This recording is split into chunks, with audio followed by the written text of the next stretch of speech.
Hello बच्चों, let's see the question. 10 coulomb charge is given a conductor spherical shell and minus 3 coulomb point charge is placed inside the shell. For this arrangement, find the correct statement. तो ये हो गया आपके पास 10 coulomb charge तो आपने किसको दे दिया, sphere को, शेल को, और 3 कुलम चार्ज, ये तो 10 कुलम चार्ज हो गया, और 3 कुलम चार्ज आपने क्या किया, अंदर डाल दिया. The charge inner surface of the shall be plus 3 coulomb and it would distribute uniformly और नॉन. बिल्कुल सही बात है. अगर चार्ज सेंटर पर रखा है तो यूनिफॉर्मली डिस्ट्रीब्यूट होगा. If minus 3 coulomb is placed at center,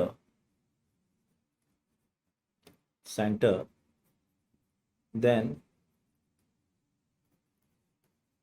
inner surface would have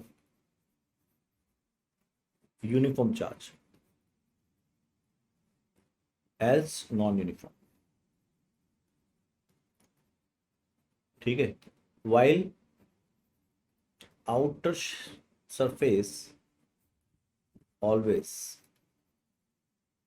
have uniform charge distribution.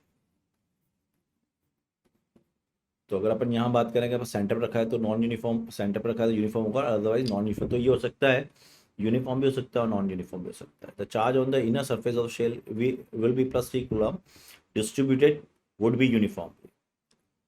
अगर सेंटर पर रखते तो ये गलत हो गया. The net charge on the outer surface of shell will be plus 7.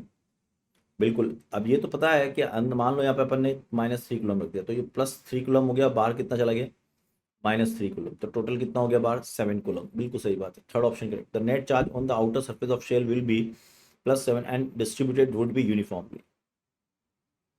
तो ये कैन नहीं होगा, डिस्ट्रीब्यूशन क्या होगा, यूनिफॉर्म होगा, क्योंकि मैंने यहाँ लिख दिया है कि चार्ज डिस्ट्रीब्यूशन हमेशा यूनिफॉर्म होगा, है ना. तो 1 and 4 are correct. All the best.